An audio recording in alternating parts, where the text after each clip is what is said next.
Hello everyone, and welcome to a general build considerations video. I'm going to try to make a short video giving you some advice about character building based on the actual state of the game, and also recommend some easy character builds that you can get started with. So I think one of the first and most important things you should know about skills in this game is that there's a very uneven distribution of skills and skill checks. For example, I have not seen an acrobatics check or a performance check yet in the entire early access. Also, different options appear based on your abilities and possibly your skill proficiency levels. So every time you talk to people, depending on who you speak to them with, you could see different possible results. So things are a little vague about that. What I can tell you is that persuasion, intimidation, insight, arcana, and a little bit of animal handling are probably the most common skills that you're going to have to check, as well as a bunch of flat strength checks. So all of those things are very good to have, and I would say in general, having access to a wide variety of skills is very valuable. So having a character with 7, 8, I think 9 is possible, 9 skills is very, very good. As I say, there are some skills which you never use, so you never use acrobatics. Literally never. Performance, never use. So I would say focus on charisma and intelligence skills, and the rest are kind of flavor that don't matter. Stealth, because of how the stealth system works, you basically have no reason to ever take this. For the most part, you don't need this unless you were trying to sneak in combat, which is valuable in its own way, but not wholly necessary, I would say. Alright, moving on. Actually, not moving on. There's one other thing you should know. So far, all of the chests that I've picked open have contained very underwhelming loot, so don't stress too hard about having Thieves' Tool proficiency, although it's possible with certain character builds. Next up, I want to talk about gear variety. It's an early access game, so I'm sure they're still fleshing it out, but so far the gear has been overwhelmingly meh. There's one Greatsword +1 that's pretty strong, but that's just because Greatswords are pretty strong. So getting access to a free one instead of paying 2,600 gold is great. There's plentiful medium and heavy armors. Light armors are a bit lacking, but caster classes usually don't care, so it's kind of a wash. Overall, the gear that you get is mostly supplemental, so it's stuff like an amulet that lets you speak with the dead, or teleport, or do stuff like that. You're not very likely to find very powerful weapons early on. The only exception, there is a spear that is very good at killing things with more than 2 eyes, and let's just say that one of the optional bosses of the early access has more than 2 eyes, and it's pretty nice being able to blind things with that spear. Overall, gear variety isn't great, but it isn't terrible, so you can probably do any weapon you want, as long as it's not a polearm, because there are no polearms in this game. There isn't even a polearm mastery feat. So don't expect to be glaving it up anytime soon. I was very disappointed in my first playthrough. Moving on to some class recommendations. So I can very quickly go over a basic principle of choosing your starting class. Being able to run quickly is very, very nice. So if you can make a wood half-elf or just a wood elf it is highly recommended that you do so. Classes which allow you to do this very well include Warlock as a wood half-elf, probably with a stat distribution like this. You can dump strength, get 14 constitutions, 14 intelligence, 16 charisma, have sort of flat wisdom, and actually you can even do something like this. So advantages include you're very fast, you have high charisma, so you can pass all of those checks, you have decent intelligence, so you get plenty of skills. Make sure you pick an origin that gives you something like persuasion, so probably either guild artisan or noble. I recommend guild artisan, but both of them are fine. You want to choose the fiend because Dark One's blessing is really nice. Basically you just get a bunch of hit points for free, so lots of free healing can be quite nice in certain situations. And in general, you are a diplomancer, so you can do persuasion and intimidation, the two most common checks in the game, and then something like Arcana is fine, something like really anything, but persuasion, intimidation, Arcana, very good stuff. Highly recommended. Other than this, I can't really recommend the other options there, so I just go with this. Honorable mention to Tiefling. Technically you get the right stats, but you're missing out on a stat point for nothing, and you're slower.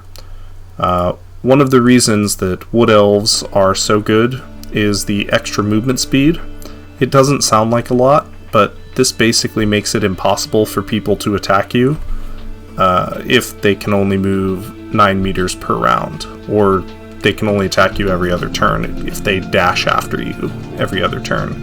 The AI never dashes, so this is just OP. Moving on from Warlock, let's talk about Fighters. Alright, next up we're going to talk about Fighters. So, Fighters are very, very nice. I would say you can think about them in terms of tanking and dealing damage. If you want to deal damage, I recommend not dual wielding, although it is technically better, and while you're in the early game just scrounging for any weapons you can find, it is probably better than using the great weapons you get access to in the early game. But you want to transition to a great sword as soon as you can find one, because basically the great sword just does more damage once you can start taking advantage of, say, riposte at 3rd level and other features like that. Also, at 4th level, you can get Greatsword Mastery, or Great Weapon Mastery, I believe it is, and deal 10 extra damage with every attack. And you can debuff the enemy's AC and defenses so effectively that this is basically just 10 free damage. So, definitely you want to take advantage of that. Another option with Warrior is to use a one-handed weapon and a shield. When you do this, I highly recommend bringing Lazelle with you and making her do the same thing. If both of you at 2nd level take the covering feat, where you can sort of protect each other, the result is that you become an unbreakable bulwark, with the two of you being basically unhittable. If you're using a greatsword at 2nd level, just take the extra armor class from being an armored fighter and call it good. You want a stat distribution like this: strength for jumping, for throwing the enemy into each other, don't forget to do that from time to time, dexterity in case you need to use a bow, and right now this is giving you armor class with every piece of armor in the game, even though it's not supposed to. I'm sure they'll fix it eventually. Constitution for a little bit of tankiness, and Intelligence. So one nice thing about being a Githyanki, which is what I recommend, you get access to the jump spell, you get access to Mage Hand, so you can threaten your opponents. Doesn't matter for you, but if you've got a rogue in the party, it's pretty nice. And in general, you can take a whole bunch of skills. Unfortunately, Intimidation is not great, but don't worry about it. Just take a bunch of intelligence skills like Arcana, like Investigation, Religion. All of these skills are great. Oh, and as a Githyanki, even though it doesn't say it in the character creation race screen, you definitely get access to a bonus skill. So that's pretty cool. That's pretty cool. Moving on, next let's talk about clerics a little bit. Alright, next up, it's the cleric. Clerics are pretty cool in this game, but the companion cleric probably isn't for everyone. So starting with a cleric is not a bad call.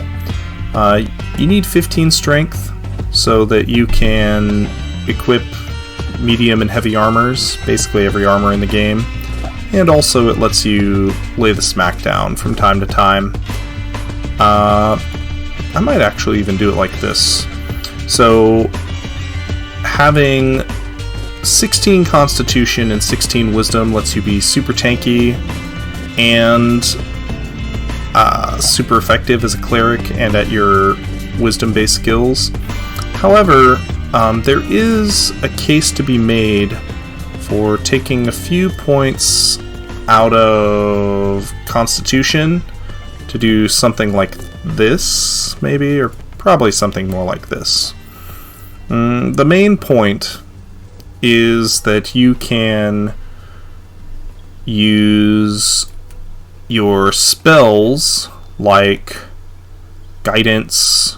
Oh, that's not Guidance. Like Guidance, like Thaumaturgy, to boost your out-of-combat abilities considerably. So in some sense you have kind of free charisma, and you can use this to great effect when trying to build your character, because you can have a slightly lower charisma but still do very, very well with charisma checks. This is probably a little busted, but what can you do? You'll probably be intimidating a lot, so unlike most characters, I would say something like being a soldier so you get free intimidation is probably more important on the cleric than any other. All of this, of course, assumes that you want your cleric to be tanky. I recommend having a tanky cleric, but it is possible to do a build more like this, where you don't sacrifice any intelligence and you sort of have a more balanced character. But even here, I would actually recommend going 14 charisma and focusing on your strength and just your strengths and just ignoring this dexterity requirement. As far as which subclass of cleric to go, I mostly recommend Life Domain, just because at some point your cleric is going to become a healing font, and they're just going to be like a battery healer, constantly spamming heals out of combat. Because in combat, one of the most effective ways to heal is to kill the enemy so that they stop dealing damage to your characters. And even something like Guiding Light can be pretty nice with this. Pretty nice. So that's just something to consider. I'm not sure if your choice of deity matters at all. It certainly doesn't seem to change your weapon at all. At least in the early game, you see representatives from tier...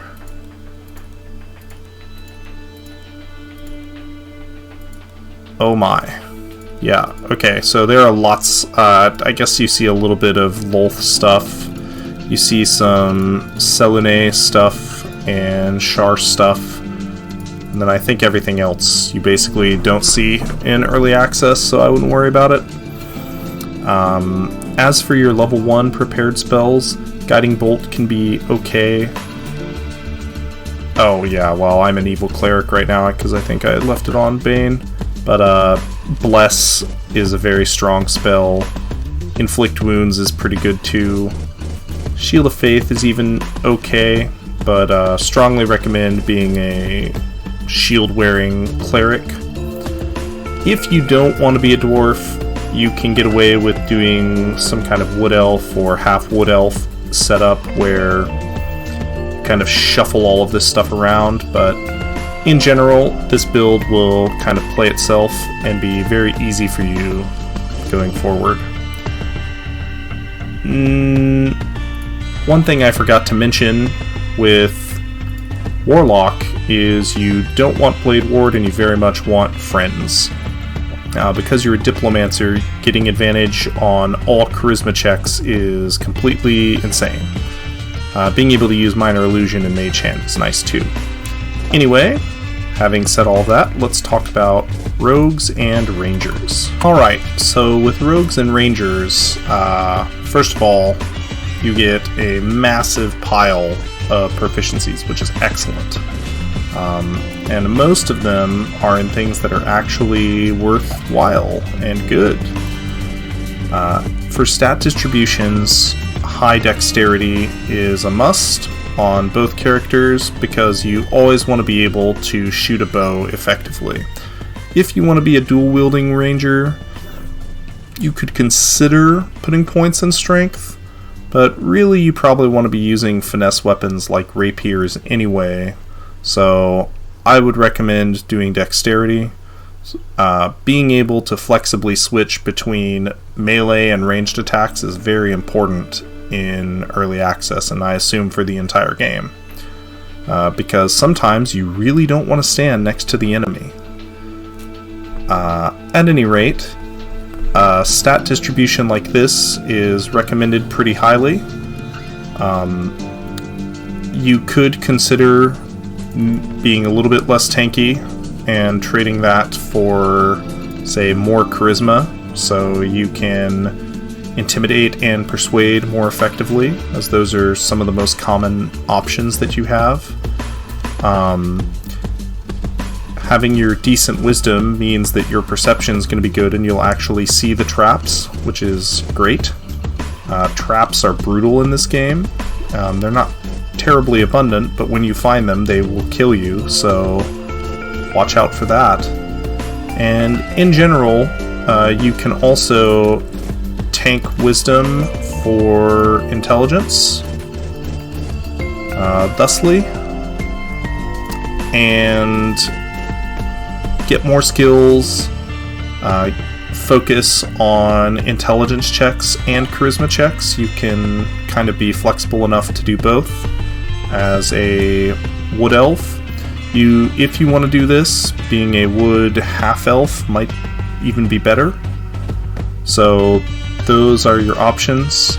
As with the Warlock, this fleet of foot, having the higher base walking speed, is so strong that I cannot recommend doing this enough.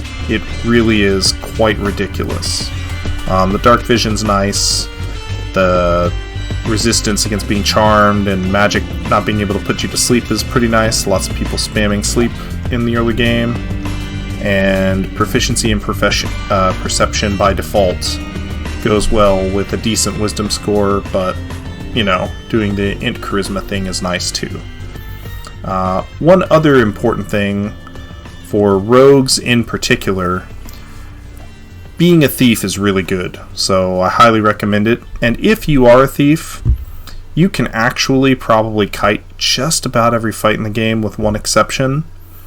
Basically, because you can take free dashing at second level, and you can have 2 bonus actions around, you can run all over the damn place and go completely nuts. Shooting and then running to the other side of the map and hiding and kiting people in that way. It's really obnoxious and really cool. So that's pretty great. Last up, I'm going to talk about wizards. I'll be right back. Alright, with wizards, once again, wood half elves always get the honorable mention because they can run fast, and you have a lot of stat points. That being said, there are some options here. One thing you need to keep in mind with wizards is that these spell descriptions don't tell you the whole story. So for example, this does 1d8 cold damage and reduces the target speed by 3 meters, aka 15 feet. Well, guess what? Actually, it also creates an icy surface that can cause enemies to fall prone. So instead of reducing their speed by 3, it's more like reducing it by, well, it depends because it halves the enemy's speed to stand up, but let's call it 6 meters. Sometimes it's a little bit more if the enemy is faster. So this isn't just a damage spell, it's also a crowd control spell. Similarly, Firebolt, this one does tell you it creates a flammable surface, but what it might not tell you is that if you shoot a barrel of fire wine that's next to the enemy, it's going to blow up and deal an instant kill level of damage to them. So it's really, really nice. Very handy stuff. Mage Hand. Mage Hand is interesting because it makes an invisible hand, but right now that hand threatens enemies. They'll probably nerf that, but for now it's pretty nice. And in general, being able to pull levers from far away is nice. Sometimes the room is full of traps and death. Minor Illusion is pretty nice too, because you can string these illusions along to drag enemies out and fight them one by one. This skill made it possible for me to beat a fight that I otherwise would not have been able to. So, lots of good cantrips. As far as spells go, stuff like Mage Armor is really nice. Grease, really nice. Being able to use Color Spray in the early game and blind 3 goblins, that's pretty good. Being able to cast Sleep and put the goblin chief to sleep, or the goblin, shamans or clerics or whatever they're supposed to be to sleep, that's pretty good. Even stuff like increasing their base speed by 3 is pretty good. So there are a lot of powerful effects, and because you're a wizard, you just go read scrolls and you can cast all of them. You don't have to choose one or the other. And finally, you can replenish your spells quite a lot, and it's pretty good. So when you think of wizards, try not to think of them as a super damage class, but instead just focus on crowd control via Grease and via Ray of Frost, via Sleep, and via all of the other modes that they have of doing this.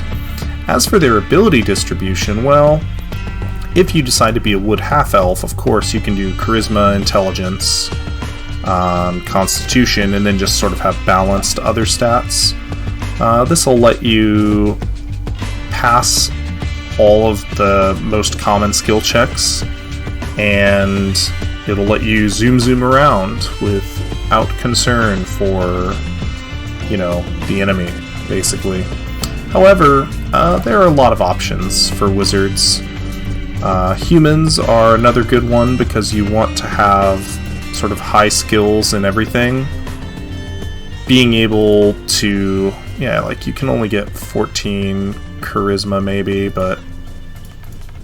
or you could do it like this and you end up with a bonus point. But the bonus point doesn't really let you do anything. So this is the main downside of humans. As an alternative, you could drop this a little bit and get some points in wisdom instead. So if you do it this way, you can even take some skill proficiencies in wisdom skills like perception or animal handling, let's say, And there are enough animal handling checks that this is not the worst thing. Usually they allow you to not fight the animals, which can be pretty nice on its own. So, in general, I would say this is the normal way to build a wizard. If you're feeling really spicy, a little bonus build here, you'll notice that Githyanki get +1 intelligence. They get free medium armor proficiency and free greatsword proficiency. So, if you do a little editing magic, you can come up with something like this. The idea behind this character is that you equip a greatsword. You have 16 strength, and because the early access only goes to like level 4 or 5, you can just kill everything with a greatsword, because you are strong enough to do that. So as a cheeky build, you can do something like this. You can stay at range and spam your crowd control, and then after you put your enemy to sleep, you can walk up and one-shot them with your greatsword, because you get a guaranteed critical hit.